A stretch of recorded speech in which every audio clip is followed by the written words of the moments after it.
आज के इस क्लास में हम समझेंगे कॉन्टिनेंटल ड्रिफ्ट थ्योरी जो कि अल्फ्रेड वेगनर ने 1912 में दिया। आपको लगेगा कि अचानक से थीम 2 में ये बदलाव, ये चेंजेस कैसे आया? तो कहानी सेम ही है, बस हमारे पढ़ने का तरीका और फ्लो थोड़ा-सा अलग है। हमने स्टार्ट किया था geomorphology, that is theme 2 of our series. Geomorphology जब हमने स्टार्ट किया तो हमारा सबसे पहला प्रायोरिटी था to understand interior of the earth. जब हम अर्थ के इंटीरियर को समझ रहे थे तो बहुत सारे सोर्सेज और एविडेंस थे, लेकिन हमने बहुत डिटेल में समझा सिज्मिक एक्टिविटी को। सिज्मिक एक्टिविटी को समझते हुए हमने अर्थक्वेक को समझा, हमने सिज्मिक वेव्स को समझा, body waves, surface waves, P waves, S waves को बहुत ही डिटेल में जाना, उनके शैडो जोन्स को जाना। इन सभी चीज को पढ़ने के बाद हमें समझ में आया कि जो अर्थ है उसके अंदर का स्ट्रक्चर क्या है। और लास्ट क्लास में, sorry for that, last class में थोड़ा सा ऑडियो का क्वालिटी खराब होगा, बट मैंने वीडियो दोबारा से शूट करके रिकॉर्ड करके अपलोड इसलिए नहीं किया क्योंकि मुझे लगा कि इट्स ओके ओके है ना, ओके ओके है, सही है, आपको अच्छे से सुनाई दे सकता है। अगर आप मतलब सुनना चाहें और थोड़ा सा पेशेंस अगर आपके अंदर है तो आप अच्छे से उसको कर सकते हैं उस क्लास को। तो इन सारी चीजों को करने के बाद हमें ये चीज पता चला कि अर्थ के अंदर स्ट्रक्चर क्या है। Different layers we have studied about crust, mantle and core. और क्रस्ट में भी अलग अलग जो कि हमने पढ़ा, what is continental crust, oceanic crust.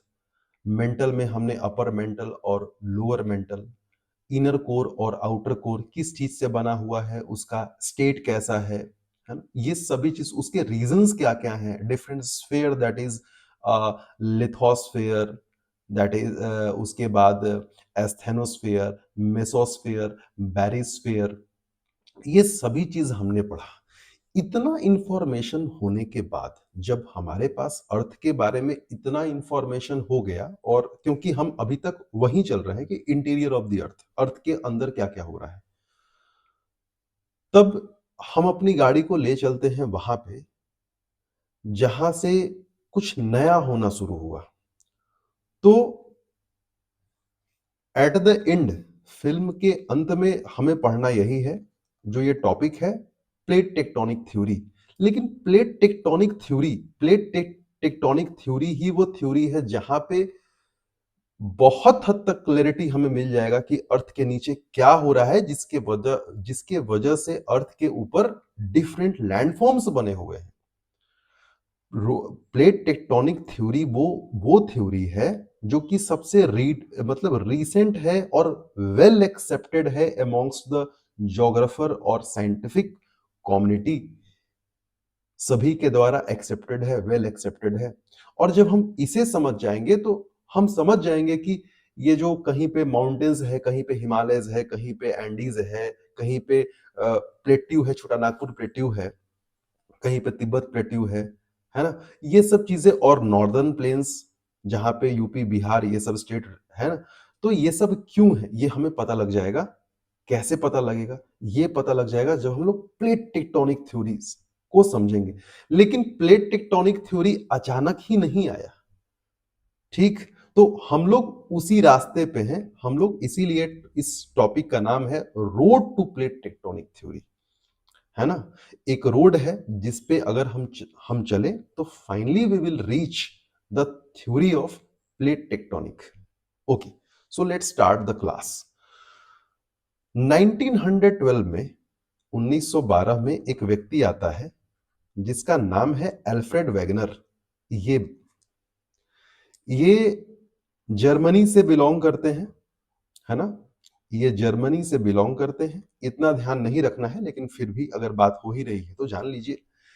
इनमें बहुत प्रकार का, है ना, इनमें बहुत प्रकार का गुण है और बहुत प्रकार का ये स्टडी कर रहे हैं। जैसे ये जियोलॉजी भी पढ़ रहे हैं, ये बॉटनी भी पढ़ रहे हैं, ये पोलर रिसर्च भी कर रहे हैं, ये दुनिया भर के अलग-अलग चीजें कर रहे। कुछ विकिपीडिया पे आप देखिएगा तो 6-7 चीजें तो इनके बारे में मिल जाएंगी। ओके, हमें उसके बारे में ज्यादा डिटेल में नहीं जाना है, बस काम से काम रखते हैं।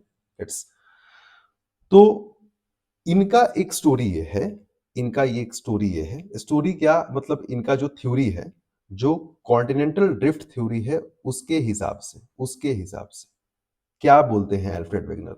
एल्फ्रेड वेगनर का बोलना था कि जो हमारा प्यारा सा जो प्लेनेट है अर्थ, उसमें एक समय ऐसा था कि एक सिंगल लैंडमास था। This single landmass is called Pangaea. This single landmass is called Pangaea. Spelling थोड़ा सा इधर उधर हो सकता है, देख लेंगे, है ना। पैंजिया, जर्मन पीपल थे ये लोग, अपने हिसाब से नामकरण किया, तो हम लोग जो बोलते हैं और लिखते हैं दोनों में फर्क हो जाता है, ठीक है। और इन्होंने बोला कि पैंजिया के आसपास में एक बहुत बड़ा, मतलब कि एक बहुत बड़ा वाटर बॉडी था जिसका नाम था पैंथालसा,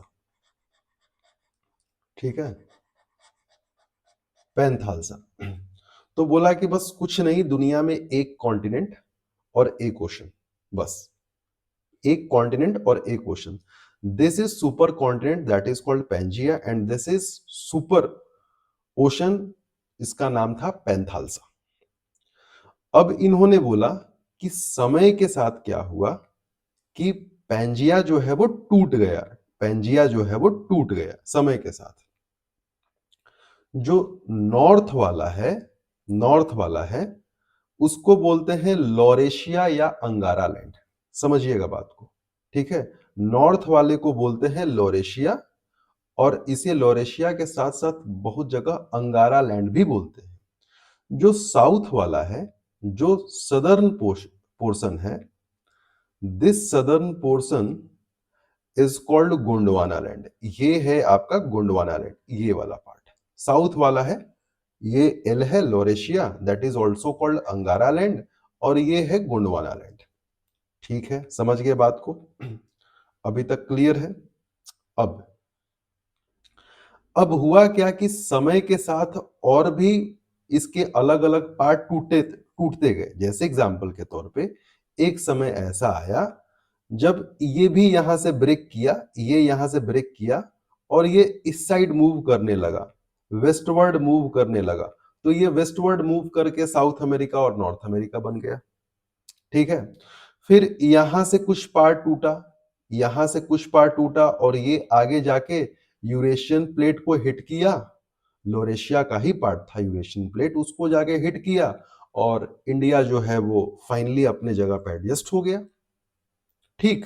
तो ये इनका ये बोलना था कि ये ऐसे ही हुआ, ठीक। तो थोड़ा सा हम इस स्टेटमेंट में देख लेते हैं कि कब कब क्या क्या हुआ। तो इस स्टेटमेंट में काफी डिटेल में दिया हुआ है कि जो पहला स्टेज था दैट इज कार्बोनिफेरस पीरियड, अलग अलग पीरियड दिया हुआ है।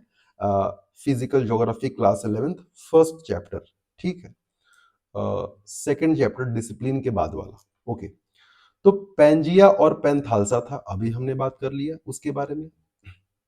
बोलता है कि 200 मिलियन ईयर अगो जब जुरासिक पीरियड चल रहा था, उस समय पैंजिया टूटता है। पैंजिया टूट के क्या बनता है, लोरेशिया और गोंडवाना लैंड बनता है। अभी मैंने बताया आपको कि ऊपर वाला जो है वो नॉर्थ वाला लोरेशिया या अंगारा लैंड, और जो नीचे वाला है साउथ वाला that is called Gondwana land, ठीक। फोर्थ स्टेज में क्या होता है कि लैंड स्प्लिट होता है, North America South America west की तरफ ड्रिफ्ट होता है। अब समझिएगा बात को। अगर मान लिए एक बार फिर से यहां पे अर्थ हम बना लेते हैं, यहां पे ये लैंडमास है, ये नॉर्थ में टूट के अलग हो गया, ये इधर साउथ है, ये ऐसे करके। तो नॉर्थ वाले को हमने बोल दिया कि भैया ये है लोरेशिया या अंगारा लैंड, इस वाले को हमने बोल दिया कि भैया ये है गोंडवाना लैंड। अब बात यह है कि एक और लैंडमास यहां से टूट के अलग हो रहा है, वेस्टवर्ड जा रहा है, इधर की ओर जा रहा है। तो जब टूट के जा रहा है तो बीच में गैप है ना खाली, तो ये जो खाली बीच में गैप है, इस गैप में पानी भर जाएगा, क्योंकि सारे चारों तरफ तो पानी ही है, अलग अलग ओशंस है, तो इसमें पानी भर जाएगा। तो जब गोंडवाना लैंड से ही टूट के जब ये नॉर्थ अमेरिका, साउथ अमेरिका, जब ये वेस्टवर्ड ड्रिफ्ट कर रहा था, तो वहां पर जो गैप बना, दैट गैप, वो क्या क्रिएट हुआ, ये अटलांटिक ओशन क्रिएट हुआ, अटलांटिक ओशन क्रिएट हुआ। ठीक है, ये यहाँ पे कि जब वेस्टवर्ड गया तो अटलांटिक ओशन क्रिएट हो गया। ओके, अभी तक समझ में आ रहा है कहानी इनका। अब जो ओरोजेनिक, ओरोजेनिक का मतलब होता है माउंटेन बिल्डिंग, ठीक है। ओके, कभी कभी सुनते होंगे कि ओरोग्राफिक रेन, ओरो का मतलब होता है माउंटेन, ठीक है। तो ओरो का मतलब होता है माउंटेन, ओरोग्राफिक रेन, रेन मतलब कि पर्वतीय वर्षा। ठीक, तो इससे थोड़ा सा कनेक्ट करेंगे तो चीजें समझ में आएंगी। तो ओरोजेनिक माउंटेन बिल्डिंग प्रोसेस जो है वो फिफ्थ स्टेज में स्टार्ट होता है। अब ये माउंटेन बिल्डिंग कैसे होगा, क्या होगा, ये सब अब एक स्टोरी है जो कि आगे अपने आप अनफोल्ड होता जाएगा। ठीक, इतना तक बेसिक स्टोरी समझ में आया। यही है एल्फ्रेड वेगनर, जर्मनी से हैं, बहुत काबिलियत है इनमें, अलग अलग चीजों के बारे में इन्होंने दुनिया के सामने तर्क रखे, अपना थ्योरी दिया। इनके ही थ्योरी को बोलते हैं कॉन्टिनेंटल ड्रिफ्ट थ्योरी। ओके, पीछे पीछे कुछ साल पहले यूपीएससी ने मेंस में भी सवाल पूछे हैं, और इसी वर्ष 2025 में प्रीलिम्स के भी सवाल पूछ दिया है इनके, ठीक है, इनके इस थ्योरी से। तो अ, सब कुछ ठीक है। जब क्वेश्चन का बात आया तो एक क्वेश्चन मैं आपको दिखाना चाहूंगा, sorry for interrupting in in between the topic. हम लोग इतना डिटेल में पढ़े थे पी वेव्स, एस वेव्स, तो 2023 में देखिए एक सवाल यूपीएससी पूछता है, 2023 में का ये सवाल है। यूपीएससी बोलता है कि जो सिस्मोग्राफ है, seismograph, P waves are recorded earlier and S wave, मतलब क्या है कि P waves सिस्मोग्राफ में पहले रिकॉर्ड होता है और S wave बाद में। सही बात है, P waves का, प्राइमरी वेव्स का स्पीड वेलोसिटी ज्यादा है, S waves का कम है, तो P waves पहले जाता है, S waves बाद में पहुंचता है। एकदम सही, बिल्कुल सही ये स्टेटमेंट है, कोई दिक्कत नहीं। दूसरा स्टेटमेंट बोलता है कि जो P waves है, उसका जो पार्टिकल है, उसका वाइब्रेशन टू एंड फ्रो होता है in the direction of wave propagation, मतलब कि अगर जिस डायरेक्शन में वेव जा रहा है उसी डायरेक्शन में पार्टिकल का वाइब्रेशन होता है, उसी डायरेक्शन में पार्टिकल का वाइब्रेशन होता है। एकदम सही बात है, बिल्कुल सही बात है। उसके बाद बोलता है कि जो एस वेव्स है, एस वेव्स, जो एस वेव्स है, उसके अंदर जो पार्टिकल का वाइब्रेशन होता है वो अप डाउन होता है, राइट एंगल में पे होता है। बिल्कुल सही बात है, ट्रांसवर्स वेव है और ये लॉन्गिट्यूडनल वेव्स है। तो दोनों का दोनों स्टेटमेंट सही है। Our answer will be both one and two. देखिए, अगर आप चीजों को जानते नहीं है, समझते नहीं है, तो चीजें मुश्किल लगती हैं, लेकिन अगर कॉन्सेप्ट का क्लैरिटी है, बहुत अच्छे से समझे हुए हैं, तो यही मुश्किल जो सवाल है वो कितना आंसर, कितना इजीली जो है वो हमने आंसर कर लिया इसको। ठीक, ओके। तो अब कहानी पे चलते हैं। जब ये थ्योरी हम समझ जाते हैं तो एक चीज और है कि जब कॉन्टिनेंट टूट के मूव कर रहे थे, तो इसी प्रकार से गोंडवाना लैंड से टूटने के बाद, किससे टूटने के बाद, गोंडवाना लैंड से टूटने के बाद, गोंडवाना लैंड से टूटने के बाद जो इंडियन प्लेट है वो एक समय मतलब 71 मिलियन ईयर्स अगो इस पोजीशन पे था, यहां पे था। सेकंड, ये 55 मिलियन ईयर अगो यहां पे था। सॉरी। और 38 मिलियन ईयर अगो यहाँ पे था, फिर यहाँ पे पहुंचा और फाइनली जो है वो अपने जगह पे प्लेस हो गया, जहां पे आज हम हैं। यहाँ पे फाइनली ये अपने जगह पे प्लेस हो गया। तो ये बातें हैं, ये किसके अकॉर्डिंग हम लोग बात कर रहे हैं, ये हम लोग बात कर रहे हैं कि वेगनर का ड्रिफ्ट थ्योरी के हिसाब से हम बात कर रहे हैं। जो इंडियन लैंडमास है वो गोंडवाना लैंड से टूट के इस तरीके से मूव करते करते करते करते यूरेशियन प्लेट को जाके हिट किया। ठीक, ओके, तो ये ऐसे ही अभी तक कहानी हुआ है। अब जब ये तथ्य जब वेगनर ने दुनिया वालों के सामने रखा, तो लोग तो सबूत मांगेंगे ही। लोगों ने बोला कि अच्छा, आपने जो इतने जो आपकी जो थ्योरी है, आपने जो दुनिया के सामने रखा, उसका प्रूफ क्या है?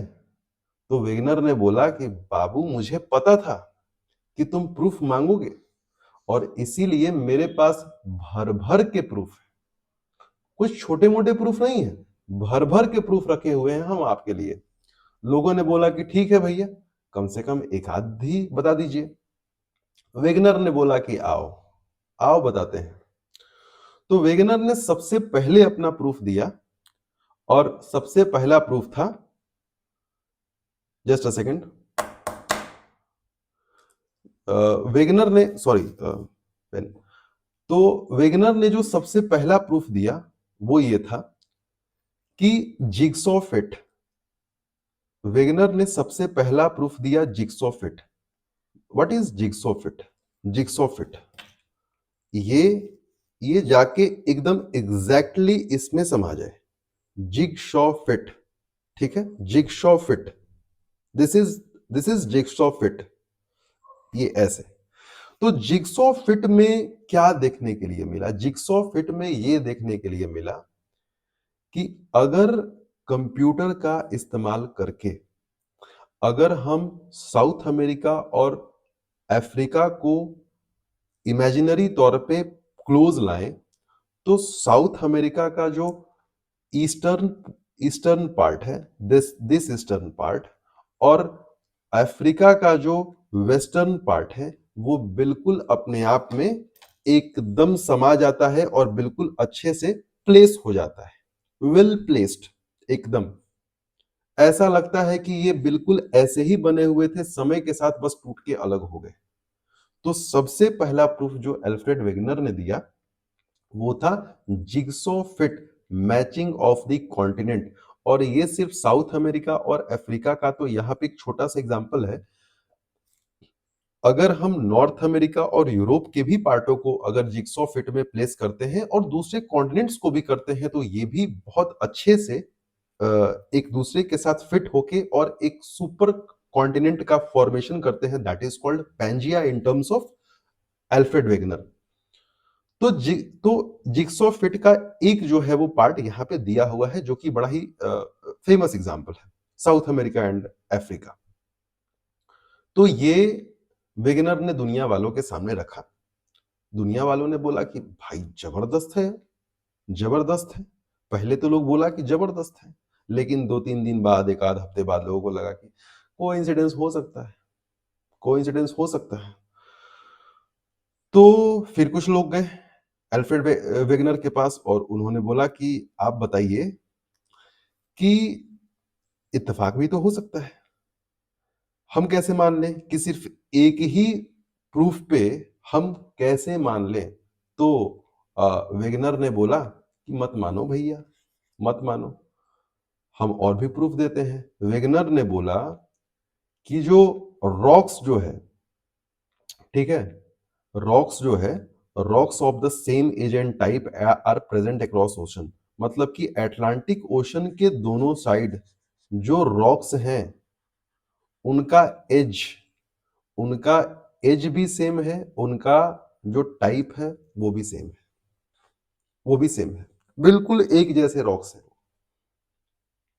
लोग फिर से चौंके, अरे यार, बिल्कुल सही बोल रहा है, ऐसा कैसे हो सकता है, जरूर इनकी बातों में कोई दम है। फिर कुछ और सवाल उठे, तो वेगनर ने बोला कि मैं अभी इतने पे रुकने वाला नहीं हूं, मैं और प्रूफ दूंगा। तो और क्या प्रूफ था? और प्रूफ में कुछ नया प्रूफ आया, that is called tillite deposit. So we have to first understand what is tillite. Tillite क्या होता है? तो यहां पे डेफिनेशन भी वैसे मैंने लिख दिया है कि sedimentary rocks formed out of deposit of glaciers. अब ये क्या है प्रोसेस? तो हम सब जानते हैं कि weathering is a process by which rocks transform into soil, ठीक है। breaking of rocks and transforming into soil. लेकिन जो एजेंट है उन पे डिपेंड करता है कि जो सॉइल बन रहा है उसका जो टेक्सचर है वो कैसा है। अगर वो सॉइल अगर वो सॉइल वाटर के द्वारा, मूविंग रिवर्स के द्वारा बन रहा है तो उसका टेक्सचर कुछ और होगा। अगर वो पत्थर पत्थर टकरा के टूट रहे हैं तो वो कुछ और होगा। अगर वो विंड के द्वारा इरोजन हो रहा है तो उसका टेक्सचर भी अलग होगा। But here the tillite is the type of soil, और जो बिल्कुल क्या उसको बोलते हैं, बिल्कुल एकदम जैसे आटे चक्की में गेहूं को पीस दिया जाता है ना, आटा बन जाता है एकदम वैसा, उस टाइप का सॉइल बना कैसे, बना कैसे समझिएगा। बहुत भारी ग्लेशियर्स, और ग्लेशियर्स जब कभी मूव करेगा तो उसके रास्ते में जो भी पत्थर आएंगे, क्योंकि ग्लेशियर का मास इतना ज्यादा होता है और वो बिल्कुल जमा हुआ हार्ड बर्फ, उसके रास्ते में जो भी पत्थर आएंगे उसको क्या करेगा, गेहूं के जैसा पीस देगा, एकदम आटे जैसा, मैदा जैसा कर देगा। ठीक है, सॉइल जो बनेगा वो बिल्कुल अलग लेवल का बनेगा। तो दैट इज कॉल्ड टिलाइट। और फिर वो समय के साथ क्या होगा कि वो जो सॉइल है वो रहे रहे पड़े पड़े क्या होगा कि it transforms into sedimentary rocks. ठीक। तो टिलाइट डिपॉजिट क्या है, sedimentary rock formed out of deposits of glaciers. ठीक है, ये प्रोसेस है, ये प्रोसेस है, समझिएगा। तो अब ये हुआ क्या यहां पे, तो अल्फ्रेड वेगनर ने बोला कि आज दुनिया के कुछ क्षेत्र ऐसे हैं जो कि जहां पे ट्रॉपिकल रीजन है, जहां पे बहुत गर्मी है, जहां पे बर्फ का नामो निशान नहीं है, लेकिन वहां भी ये टिलाइट डिपॉजिट पाए जा रहे हैं। इसका मतलब ये है कि ये एक समय में कहा थे, ये सब इकट्ठा थे, और आज जहां पे ये स्थित हैं वो हमेशा से वहां पे स्थित नहीं थे। ये ड्रिफ्ट होके आज पहुंचे हैं, ये कहीं और थे। तो आप यहाँ पे दो चीजें देख रहे होंगे, एक की जिक्सॉ फिट वाला चीज यहां भी कुछ हद तक काम कर रहा है। देखिए, ये शेप देखिए ऑस्ट्रेलिया का और अंटार्कटिका का, ये सब फिट फिट आ जाएगा इसको अगर हम नीचे की ओर अगर करते हैं तो जिक्सो फिट वाला भी चीज आ रहा है, और ये चीज देखने के लिए मिल रहा है कि इंडिया के जो डेक्कन रीजन है, जो सदर्न पार्ट है, जहां पे काफी गर्मी पड़ता है, जहां पे बर्फ का नामो निशान नहीं है, वहां भी इस रीजन में पाए गए, इवन श्रीलंका में पाए गए टिलाइट डिपॉजिट यहाँ पे। अब भैया सोचने वाली बात है कि यहाँ पे बर्फ के द्वारा या ग्लेशियर्स के द्वारा बनाए गए हुए जो सॉइल या उसके द्वारा क्रिएट हुए सेडिमेंट्री रॉक्स कहाँ से आ रहे हैं, अफ्रीका के इस पार्ट में कहां से आएंगे, सोचने वाली बात है। हाँ, हम मान सकते हैं कि साउथ अमेरिका के ये जो रीजन है, यहाँ पे एंडीज है, ऊंचे पर्वत है, और यहाँ पे साउथ में बर्फ वगैरह है, लेकिन इस जगह पे कहां पे आ रहे हैं, ऑस्ट्रेलिया में कहां से आ रहे हैं। तो ये भी एक एविडेंस अपने थ्योरी को बैक करने के लिए अल्फ्रेड वेगनर ने दिया कि टिलाइट डिपॉजिट्स जो है वो पाया जा रहा है इंडिया में, है ना। इंडिया के साथ साथ मेडागास्कर है, श्रीलंका है, अफ्रीका का सदर्न पार्ट है, साउथ अमेरिका है, ऑस्ट्रेलिया में पाया जा रहा है। अंटार्कटिका तो ठीक है भैया, बर्फ से कवर्ड है थ्रू आउट द ईयर, कोई दिक्कत नहीं, वहां पे हम मान लिए वहां पे है, लेकिन बाकी जगह तो बड़ा संदेह है। तो ये बात हुई, तीसरा प्रूफ ये आया। फिर उसके बाद लोग बोले कि हाँ ठीक है भैया, आप माफ कर दीजिए। अल्फ्रेड वेगनर ने बोला कि नहीं, अभी रुको, अब तुमने जब प्रूफ मांगा है तो अब लो प्रूफ मैं देता हूं और तुम अब संभालो। ठीक। अब आता है प्लेसर डिपॉजिट्स। प्लेसर डिपॉजिट्स क्या होता है, इसको बड़े सिंपल शब्दों में मैं आपको समझाता हूं, कोई टेक्निकल टर्म यूज नहीं करूंगा, आपको दिक्कत होगा। है क्या, है क्या, एक मिनट यहां पे चलते हैं, यहां पे इस जगह पे आते हैं। यहां पे कंट्री है ब्राजील, मैं यहां पे लिख देता हूं बी फॉर ब्राजील। और यहाँ एक कंट्री है जिसका नाम है, इस जगह पे कंट्री है जिसका नाम है, आपको मिल जाएगा घाना। ठीक है, घाना। मैपिंग में खूब पढ़ा है हमने, घाना मिला है। तो अब क्या है कि पाया ये गया कि कोई भी मिनरल अगर धरती में पाया जाता है तो उसके वहां पे उस स्पेसिफिक प्रकार के रॉक्स होते हैं, उन्हीं रॉक्स के इर्द गिर्द वो मिनरल्स पाया जाता है। ऐसा नहीं कि अचानक हम जमीन खोदे और वहां पे कुछ हमें मिल गया, ऐसा नहीं होता है। कुछ स्पेसिफिक प्रकार के रॉक्स या उनके वीन्स होते हैं, है ना, पाइप लाइक स्ट्रक्चर होते हैं जिससे वो चीज वो अंदर से आते हैं और वो वहां पे डिपॉजिट होते हैं। तो ये ऐसा होता है। ऐसा नहीं कि अचानक ही कहीं भी बालू के नीचे, है ना, मतलब सैंड के नीचे या फिर रेत के नीचे कहीं से भी कुछ भी मिल गया, ऐसा नहीं होता है। तो देखा गया कि घाना में गोल्ड अच्छे अमाउंट में पाया जा रहा है। घाना में गोल्ड मिल रहा है, लेकिन जो रॉक, जो गोल्ड वीन्स, मतलब कि रॉक के जो वीन्स, जो सोर्स होना चाहिए, वो सोर्स घाना में मिसिंग है। मतलब अचानक गोल्ड मिल रहा है। लोगों ने तब, भैया सोचने वाली बात है कि गोल्ड मिल रहा है, लेकिन गोल्ड जहां पे गोल्ड जो वीन्स होना चाहिए, जो कि जहां से वो मिल रहा है, जिस जिस प्रकार के रॉक से वो इवॉल्व हो रहा है, आ रहा है, नीचे से आ रहा है, तो वो कहां है? गोल्ड वीन्स कहां है ही नहीं। वो गोल्ड वीन्स कहां मिलता है? ब्राजील में। वो गोल्ड वीन्स मिलता है ब्राजील में। तो अब ये समझ में, तो अब लोगों ने बोला कि भैया एक समय ऐसा होगा जब ये दोनों लैंडफॉर्म जो है वो साथ साथ में होंगे। This is called gold veins. मतलब कि धरती के अंदर में कहीं अगर गोल्ड का सोर्स है, तो वो जो है वो फ्लो करते हुए ऊपर आएगा, कहीं पे ठंडा होके इधर डिपॉजिट हो जाएगा, इधर डिपॉजिट हो जाएगा, इधर डिपॉजिट होगा। ज्यादा कुछ होगा तो ऊपर इरप्ट करेगा, इरप्ट करने के बाद फिर इधर ठंडा होके कुछ नीचे जो है वो, है ना, वो ग्रेविटेशन के थ्रू, है ना, ग्रेविटी के मदद से वो नीचे स्लाइड करते हुए आएगा और अलग अलग जगहों पे, किसी नदियों में कुछ कुछ कहीं पे डिपॉजिट हो जाएगा। ठीक है, डिपॉजिट हो जाएगा। अब पता लग रहा है, पता ये लग रहा है कि ये वाला पार्ट जो है, ये वाला पार्ट जो है वो है ब्राजील में, वो है ब्राजील में। और मस्त गोल्ड जो है वो मिल रहा है कहां में? घाना में।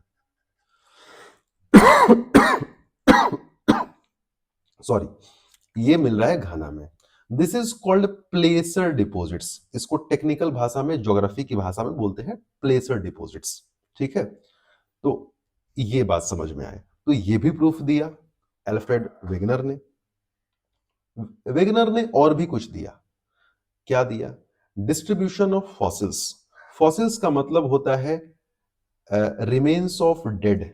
ठीक है, रिमेन्स ऑफ डेड मतलब कि जो मर गए हैं बहुत हजारों लाखों करोड़ों साल पहले, उनके अवशेष। ठीक। तो उन्होंने बोला कि बहुत ऐसे जीव जंतु हैं, जैसे ये है ना, लिस्ट्रोसोरस, ये जो जीव है, इसका फॉसिल कहां कहां मिल रहा है? इंडियन लैंडमास में भी मिल रहा है, मेडागास्कर में भी मिल रहा है, अफ्रीका में भी मिल रहा है, अंटार्कटिका में भी मिल रहा है। तो बोला कि ये इतने दूर दूर, अब इंडिया और अंटार्कटिका के बीच में इंडियन ओशन है, सदर्न ओशन है, फिर इंडिया और अफ्रीका के बीच में huge water body that is Indian ocean है। तो भैया ये इतने दूर दूर ये कैसे जा सकते हैं? एक ही वजह है, एक ही रीजन है। ये दोनों जो है वो क्या है, ये दोनों जो लैंडमास है वो एक समय ये सब जो है वो इकट्ठा थे, एक साथ है। अब ये यहाँ पे एक ग्रीन, मतलब कि जो प्लांट फॉसिल है, दैट इज ग्लोसोप ग्लोसोप्टेरिस, है ना, ये जो नाम है थोड़ा सा यूनिक नाम है। ये साउथ अमेरिका में भी है, अफ्रीका में भी है, अंटार्कटिका में भी है, इवन मेडागास्कर, इंडिया, ऑस्ट्रेलिया, सब जगह पाया जा रहा है। और भी बहुत सारे फॉसिल्स है जो कि यहाँ पे दिए हुए हैं। तो इन्होंने यही रीजन दिया कि ये इसलिए पाए जा रहे हैं, इतने दूर दूर हैं, क्योंकि ये फॉसिल्स ना चल के जा सकते हैं, ना दौड़ के जा सकते हैं। तो इसलिए पाए जा रहे हैं क्योंकि ये सब लैंडमास पहले इकट्ठा थे। ठीक है, ओके। अब सोचने वाली बात है कि अभी जैसे हम लोग देखते हैं कि इंडियन जो लायन है हमारे यहाँ एशिया में, तो एशियाटिक लायन सिर्फ हमारे ही यहाँ है। अब हमारे यहाँ भी लायन है और अफ्रीका में भी लायन है। जिस जगह से अब ये हम कह सकते हैं कि टूट के आया होगा, तो भैया साथ में है ना, एशिया जुड़ा हुआ है, यहाँ पे है। और ये चीजें अलग हुए तो थोड़ा सा जीन्स इनका अलग हुआ, और थोड़ा सा तो इसलिए थोड़ा सा जेनेटिक डिफरेंस है अफ्रीकन लायन और इंडियन लायन में। लेकिन ये क्योंकि लैंडमास साथ में था, तो लायन एलिफेंट वगैरह थे, तो आज हमारे यहाँ भी है, अफ्रीका में भी है, ऐसे करके। चीता हमारे यहाँ भी था, अफ्रीका में भी है। तो चीता अभी एक्सटेंट हो चुका है। एशियाटिक चीता जो है वो सिर्फ ईरान में है, 40-50 की संख्या में, बाकी तो पूरे दुनिया में नहीं है, एशिया में नहीं है। तो मोदी जी ने बोला कि ठीक है भैया, एक काम करते हैं, जो खत्म हो गया पूरा कर देते हैं, चीता बचा हुआ है, लाओ उसको भी लाओ, ले आओ। ठीक, तो ये एविडेंस जो है वो distribution of fossils Alfred Wegener ने दिया, दुनिया के सामने रखा। अब दुनिया वालों ने बोला कि भैया माफ कर दीजिए, बहुत प्रूफ है, अब जो है वो हमको नहीं चाहिए। तो अल्फ्रेड वेगनर ने एक और प्रूफ दिया। इसको मैं थोड़ा सा एक्सप्लेन करता हूं, थोड़ा सा समझिएगा, थोड़ा सा ट्रिकी है आपके लिए। पैलियो क्लाइमेटिक एविडेंस कोल डिपॉजिट्स। अब अल्फ्रेड वेगनर ने बोला कि आज जहां जहां कोयला का डिपॉजिट है, कोल डिपॉजिट है, जो मेजर कोल डिपॉजिट है, बिल्कुल फाइनेस्ट क्वालिटी का। अब आपको तो पता ही होगा कि कोयला जो है वो 4 प्रकार का होता है। पिट, है ना, पिट, लिग्नाइट, ब्यूटेमिनस और anthracite. And anthracite is the top quality of coal around presence of 91 और 92% ऑफ कार्बन उसमें होता है। अब दुनिया भर में जितने जो भी भयानक अच्छे टाइप के, जो अच्छे क्वालिटी के जो कोयला का जो रिजर्व है, वो सब जो है वो ट्रॉपिकल एरिया से दूर है। ट्रॉपिकल एरिया से दूर है। जर्मनी का रूर वैली बहुत फेमस है ना। फिर ये जो डॉनबास रीजन है यूक्रेन वाला, जिसके लिए रशिया वशिया प्यार मोहब्बत ये सब चल रहा है, रशिया का कुछ रीजन है, कुछ फिर यूक्रेन वाला वो जो रीजन है वहां पे है।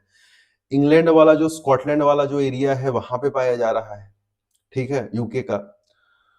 यूएस में भी अच्छा खासा है, ठीक, साउथ में भी है, ऑस्ट्रेलिया के पास भी ठीक ठाक कोयला है। तो वेगनर ने बोला कि कि सोचो जरा कि सारे जो बड़े बड़े ट्रॉपिकल रेन फॉरेस्ट है, घने वन है, पेड़ है, वो कहाँ है? वो तो ट्रॉपिक रीजन में है। लेकिन कोयला कहाँ पाया जा रहा है? कोयला पाया जा रहा है ट्रॉपिक रीजन से दूर, टेम्परेट रीजन में। तो उन्होंने बोला कि कोयला अल्टीमेटली प्लांट फॉसिल ही है, ट्री का फॉसिल ही है, लेकिन जहां पे पेड़ ज्यादा या बहुतायत संख्या में है वहां पे कोयला अभी नहीं मिल रहा है, वहां पे पिट डिपॉजिट है। और जहां पे ठंडे मौसम है, जहां पे उतना वेजिटेशन नहीं है, वहां पे डिपॉजिट कोल का बहुत हैवी है।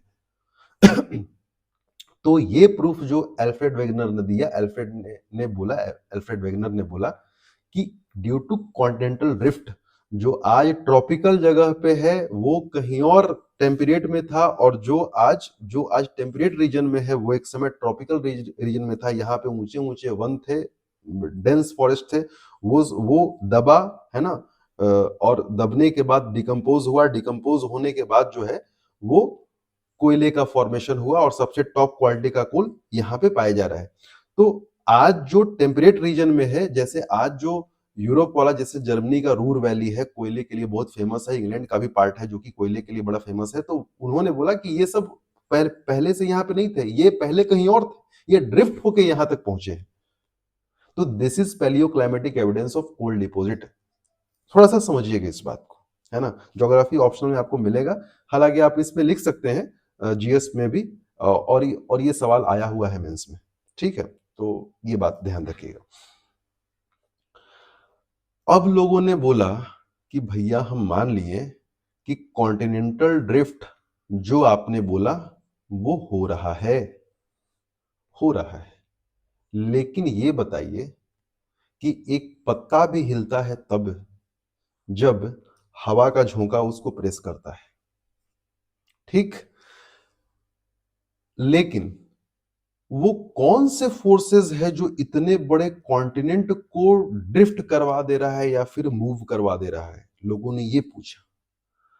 तब उस समय, क्योंकि 1912 का बात है, साइंस उतना ज्यादा एडवांस्ड स्टेज में नहीं पहुंचा था, कुछ जो लिमिटेड इंफॉर्मेशन थे, ये सब तो प्रूफ सही जुटा दिए थे, लेकिन जरूरी नहीं है कि हर कोई हर चीज ही बता देगा।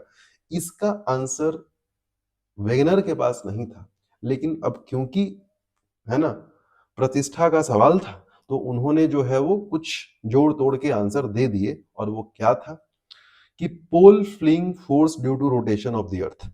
Rotation of the earth, rotation of the earth के वजह से एक फोर्स जनरेट हो रहा है, जिसके वजह से कॉन्टिनेंट कॉन्टिनेंट जो है वो ड्रिफ्ट हो रहे हैं। सिंपल भाषा में, अर्थ के रोटेशन के वजह से एक फोर्स लग रहा है, जिसके वजह से कॉन्टिनेंट जो है वो ड्रिफ्ट कर रहे हैं या फिर मूव कर रहे हैं। उसके बाद उन्होंने बोला कि टाइडल फोर्स, टाइडल फोर्स, जी हाँ, वही टाइडल फोर्स जो हम लोग पढ़ते हैं, स्प्रिंग एंड नीप टाइड। टाइडल फोर्स किसके वजह से होता है? Rotation of the earth, rotation of the अर्थ और ग्रेविटी ऑफ मून, है ना, जो अर्थ और जो मून का जो ग्रेविटी है ना, उसके वजह से।